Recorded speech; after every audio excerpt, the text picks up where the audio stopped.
पिछली बार जब मैंने धुरंधर फिल्म पर वीडियो बनाया था तब मैंने कहा था कि इस फिल्म के डायरेक्टर आदित्य धर बीजेपी के चाटुकार। आज मैं इस चीज के लिए माफी मांगना चाहूंगा। मुझे नहीं लगता दोस्तों कि बीजेपी के चाटुकार है। अब मुझे लगता है कि ये महाचाटुकार है। ये इस लेवल के चाटुकार है कि नॉर्थ कोरिया का डिक्टेटर किम जोंग उन भी जेलस फील करेगा इन्हें देखकर, सोचेगा काश मुझे भी आदित्य धर जैसा कोई मिल जाता। धुरंधर 2 कोई एंटरटेनमेंट के मकसद से बनाई गई फिल्म नहीं है। ये बीजेपी की सबसे एक्सपेंसिव इलेक्शन एडवर्टाइजमेंट है, वो भी एक इंटरवल के साथ। नॉर्मली एड्स को स्किप किया जाता है, लेकिन इस एड को 500 रुपए देकर आप खुद थिएटर में देखने जा सकते हो। और ये मैं नहीं कह रहा हूं, खुद बीजेपी के चीफ मिनिस्टर कह रहे हैं। आसाम के सीएम हिमंता बिस्वा शर्मा ने पब्लिकली बोला जो लोग धुरंधर देखने जा रहे हैं वो बीजेपी को वोट करेंगे। जो धुरंधर देखने जा रहे हैं वो बीजेपी को वोट डालने वाला है। अच्छा है मेरे लिए। बीजेपी का ऑफिशियल हैंडल खुद फिल्म के गानों को मोदी के प्रमोशनल मटेरियल के तौर पर यूज कर रहा है। अब बात सिर्फ यहीं तक होती तो फिर भी ठीक था, लेकिन इस फिल्म में इतने झूठ भरे हैं कि इसके जरिए देश का इतिहास रीराइट करने की कोशिश की जा रही है। एक बड़े स्केल पे लोगों को ब्रेन वॉश करने की कोशिश की जा रही है। और कमाल की बात यह है कि ये उन इवेंट्स को झुठला रही है जो लोगों ने खुद जिए हैं। ऐसा करना ना सिर्फ देश की इंसल्ट है बल्कि सभी देशवासियों का अपमान करना है। और इस सब के पीछे मकसद सिर्फ एक, नरेंद्र मोदी की एडवर्टाइजमेंट। हर अच्छी एडवर्टाइजमेंट में दोस्तों एक डिस्क्लेमर होता है। वो छोटे-छोटे अक्षरों वाली लाइन जो स्क्रीन के नीचे फ्लैश होती है, जैसे कोई पढ़ता नहीं, या फिर वो तेजी से पढ़े जाने वाली लाइन। धुरंधर का डिस्क्लेमर भी कुछ ऐसा ही है। फिल्म कहती है कि एक फिक्शनल वर्क है इंस्पायर्ड बाय रियल इवेंट्स। और कहा जाता है आपसे कि any resemblance to actual persons is purely coincidental. ये कहना ही अपने आप में एक साफ झूठ है। मतलब नरेंद्र मोदी का असली चेहरा और असली फुटेज इस्तेमाल करोगे, दाऊद इब्राहिम और बाकी गैंगस्टर्स का असली नाम यूज करोगे और फिर कहोगे कि ये तो सब इत्तेफाक है। ऐसे तो मैं भी कहता हूं कार्टून शेयर करके कि ये फिक्शनल वर्क है inspired by real life events. और अगर आपको किसी का भी चेहरा मिलता लग रहा है किसी से, ये सिर्फ इत्तेफाक की बात है, प्योरली कोइंसिडेंटल। असलियत में डिस्क्लेमर एक लीगल चीट कोड है और इसी की आड़ में ऑडियंस को मैनिपुलेट किया जाता है ताकि आपको पता ही ना चल पाए कि सच्चाई कहां खत्म हुई और इमेजिनरी कहानी कहां से शुरू हुई। यहां लिखी गई है फ्रेश टोमेटो केचप। ऐसा लग सकता है कि ये फ्रेश टोमेटो केचप है, लेकिन अगर आप पैकेज को घुमाओ ये सिर्फ ब्रांड नेम है and does not represent it's true nature. किसी भी ऐड का सबसे पावरफुल टूल यही होता है, फाइन प्रिंट में छुपा हुआ झूठ। आदित्य धर ने इंस्पायर्ड बाय रियल इवेंट्स वाली व्हाइट वॉशिंग में इतनी एक्सपर्टीज डेवलप कर ली है कि अगर ओसामा बिन लादेन जिंदा होता और उसे अपनी पब्लिक इमेज सुधारनी होती तो आदित्य धर उसके लिए फिल्म बनाता। Osama the misunderstood philanthropist, directed by Aditya Dhar, inspired by real events but any resemblance is purely coincidental.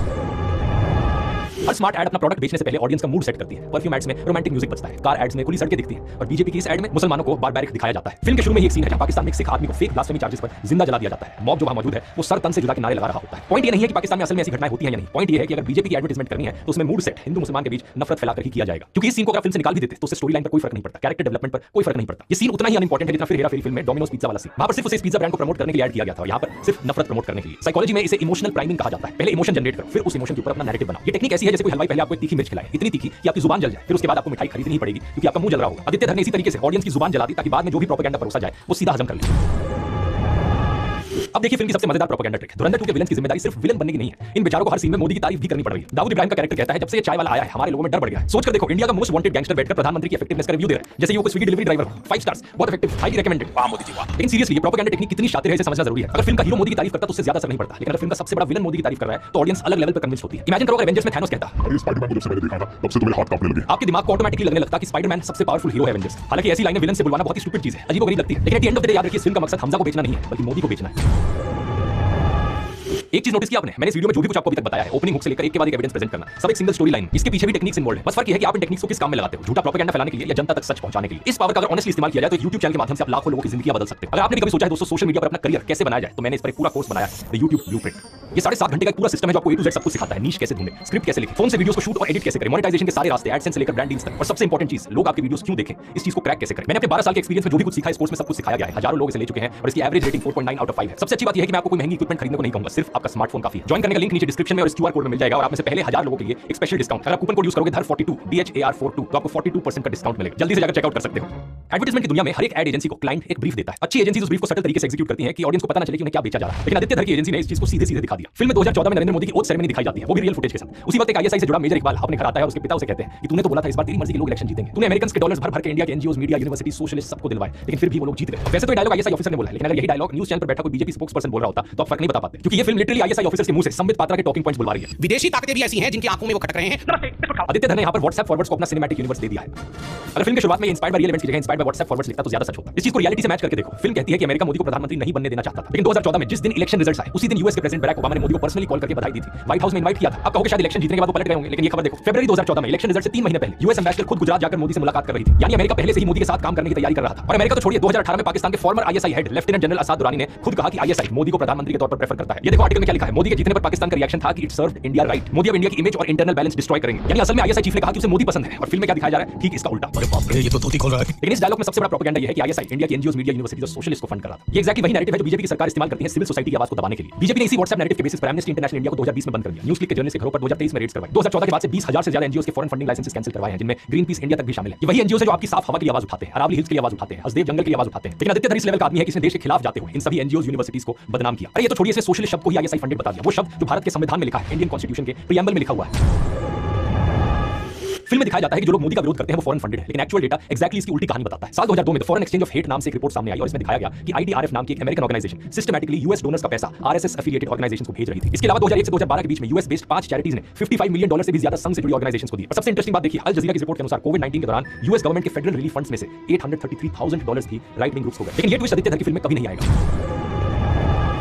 अब आते हैं इस फिल्म के सबसे बड़े झूठ पर। एक ऐसा फैसला जो बीजेपी के खुद के सपोर्टर्स जस्टिफाई नहीं कर पाते, उसे आदित्य धर ने नेशनल सिक्योरिटी मास्टर स्ट्रोक में कन्वर्ट कर दिया। फिल्म में दिखाया जाता है कि पाकिस्तान ने पहले 11,000 करोड़ की फेक करेंसी इंडिया भेजी और दोबारा 60,000 करोड़ की फेक करेंसी भेज रहा था, वो भी यूपी इलेक्शन को फंड करने के लिए। इंटेलिजेंस एजेंसीज ने बात प्रधानमंत्री को ब्रीफ करी और प्रधानमंत्री ने देश बचाने के लिए नोटबंदी कर दी। Feeling proud of our unknown man. Of course मतलब पता चलता है इससे कि ऑर्गेनाइजेशन की हुई थी, पता चला। अब वैसे तो आप इस चीज को थोड़ा लॉजिकली सोचोगे तो खुद ही आपको लगेगा कोई सेंस है इस बात का। इतनी छोटी सी चीज के लिए कोई इतना बड़ा एक्शन लेता है क्या? ये तो वही बात हो गई कि घर में चूहे को पकड़ने के लिए आपने अपने पूरे घर को आग से जला दिया। सच बात यह है कि आरबीआई की 2017-18 की एनुअल रिपोर्ट के अनुसार डिमोनेटाइज किए गए 15.41 लाख करोड़ रुपयों में से 15.31 लाख करोड़ रुपीस वापस आ गए थे, यानी कि 99.3% नोट्स बैंकिंग सिस्टम में वापस आ गए थे एक साल के अंदर। और ये देखिए, आरबीआई ने कहा कि उस साल उन्होंने सिर्फ 43 करोड़ रुपीस की फेक करेंसी डिटेक्ट करी, सिर्फ 43 करोड़ रुपीस, यानी कि फिल्म में दिखाए हुए 60,000 करोड़ रुपए, 11,000 करोड़ रुपए, ये सिर्फ आदित्य धर की बनावटी कहानियां हैं। National bureau of economic research की स्टडी के अनुसार डिमोनेटाइजेशन ने इंडिया की इकोनॉमिक एक्टिविटी को नवंबर-दिसंबर 2016 में कम से कम 3 परसेंटेज पॉइंट्स कम कर दिया। इंडिया के जीडीपी पर इसका बहुत बुरा असर पड़ा, जिसका इंपैक्ट अगले कई सालों तक दिखता रहा। एटीएम लाइंस और कैश क्राइसिस की वजह से कम 80 से ज्यादा लोग मारे गए। कोई बैंक के बाहर लाइन में खड़ा गिरकर मर गया तो कोई एटीएम के पास हार्ट अटैक से मर गया। बैंक एम्प्लॉइज ओवरवर्क से मारे गए, कोई हॉस्पिटल में इलाज नहीं कर पाया क्योंकि कैश नहीं था। इन्होंने डॉक्टर के पास दिखाया, लेकिन कोई भी डॉक्टर 500,000 का नोट देख रहे किसी ने कोई ट्रीटमेंट नहीं करा। ये सब लोगों ने अपनी आंखों से होते हुए देखा। बीजेपी के कट्टर सपोर्टर्स भी इसे डिफेंड नहीं कर पाते और आदित्य धर से अपने पापा की महानता बता रहे हैं। सच बात तो यह है कि अगर सही में मोदी ने इस कारण से नोटबंदी करी होती तो इसका क्रेडिट लेने सबसे पहले वो आगे खड़े होते। मतलब सोचकर देखो, जिस इंसान ने वॉर नहीं रुकवाई वो वॉर रुकवाने का क्रेडिट ले रहा है। वॉर रुकवानी पापा। जो इंसान पुलवामा के शहीद जवानों के नाम पर वोट मांग रहा है वो इस चीज के लिए क्रेडिट ना ले, ऐसा हो सकता है क्या? मैं मेरे फर्स्ट टाइम वोटर से कहना चाहता हूं कि आपका पहला वोट पुलवामा में जो वीर शहीद हुए, उन वीर शहीदों के नाम आपका वोट समर्पित हो सकता है क्या? पतंजलि के गुलाब शरबत बॉटल में लिखा ही नहीं है कि कितना शुगर है, लेकिन उनके वेबसाइट में लिखा है 99% शुगर है। किसी भी ऐड की सबसे पावरफुल टेक्निक इस चीज में नहीं होती कि आपको क्या दिखाया जा रहा है, बल्कि इसमें होती है कि आपसे क्या छुपाया जा रहा है। इसलिए नोटिस करने वाली बात यह है कि आदित्य धर अपनी प्रोपेगेंडा फिल्म में आपको क्या नहीं दिखाते। 25 दिसंबर 2015 प्रधानमंत्री मोदी ने पाकिस्तान का सरप्राइज विजिट किया। ये इंडिया के किसी भी प्राइम मिनिस्टर की 10 साल बाद पाकिस्तान यात्रा थी। इससे पहले सिर्फ प्रधानमंत्री अटल बिहारी वाजपेयी 2004 में पाकिस्तान गए थे। मनमोहन सिंह अपने 10 सालों के कार्यकाल में कभी पाकिस्तान नहीं गए। नवाज शरीफ के घर पर दोनों लीडर्स ने करीब 90 मिनट बैठक की और साथ में खाना खाया। फिल्म में आपको नहीं दिखाया गया है क्योंकि फिल्म के नैरेटिव के खिलाफ जाता है। जो प्रोडक्ट आपको बेचने की कोशिश की जा रही है उस प्रोडक्ट के खिलाफ जाता है। इसी विजिट के 8 दिन बाद 2 जनवरी 2016 को पठानकोट एयरफोर्स स्टेशन पर टेरर अटैक होता है। पाकिस्तान से आए आतंकवादियों ने इंडियन आर्मी की यूनिफॉर्म्स पहनकर बेस पर हमला किया। 7 इंडियन सिक्योरिटी पर्सनल शहीद होते हैं। ये कहानी भी आपको फिल्म में नहीं मिलेगी क्योंकि इस एड कैंपेन में फिट नहीं होती। इसी तरीके से फरवरी 2019 में पुलवामा हमला, 40 से ज्यादा सीआरपीएफ के जवान शहीद हुए।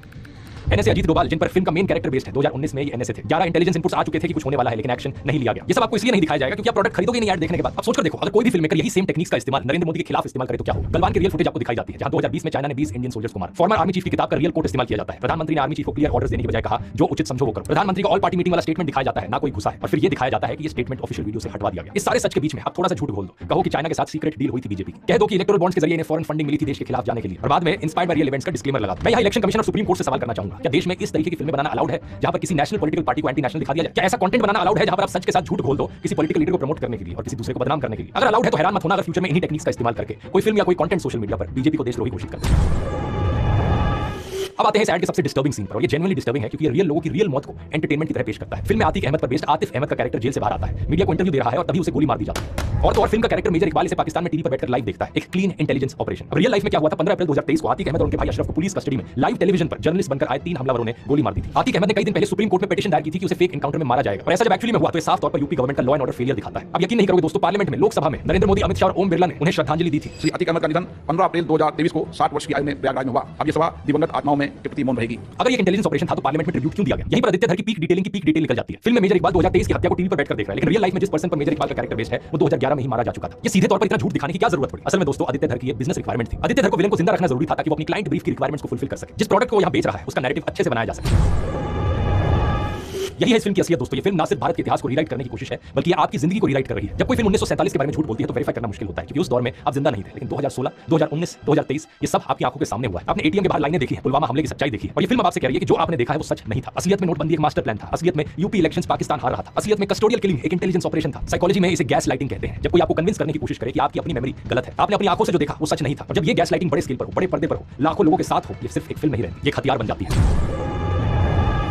आदित्य धर के ऐड का बजट अनलिमिटेड हो सकता है, लेकिन सच्चाई फ्री है और सच्चाई ज्यादा पावरफुल है। अगली बार जब आपसे कोई कहे कि धुरंधर पीक सिनेमा है तो उन्हें बस इतना बोलना कि ना भाई, ये पीक सिनेमा नहीं, ये पीक एडवर्टाइजमेंट है। एक ऐसी ऐड जिसे आपने 500 रुपए देकर खरीदा है, जिसे डायरेक्ट किया है आदित्य धर ने, और जहां बेचा जा रहा है एक प्रोडक्ट जिसका नाम है नरेंद्र मोदी।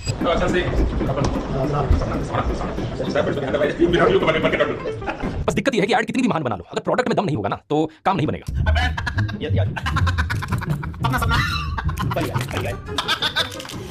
मतलब आप खुद ही देख लो, कुछ असली वीडियोस दिखाने की देर है और इनके सारे ऐड के एफर्ट पर पानी फिर जाता है। अगर इस प्रोडक्ट की असलियत और डिटेल में जानना चाहते हो तो मैंने एक लंबी एनालिसिस करी है जिससे सारा सच सामने आ जाता है। यहां क्लिक करके इस वाले वीडियो में देख सकते हो। YouTube ब्लूप्रिंट कोर्स को चेकआउट करने के लिए यहां क्लिक कर सकते हो। कूपन कोड है धर42। बहुत बहुत धन्यवाद।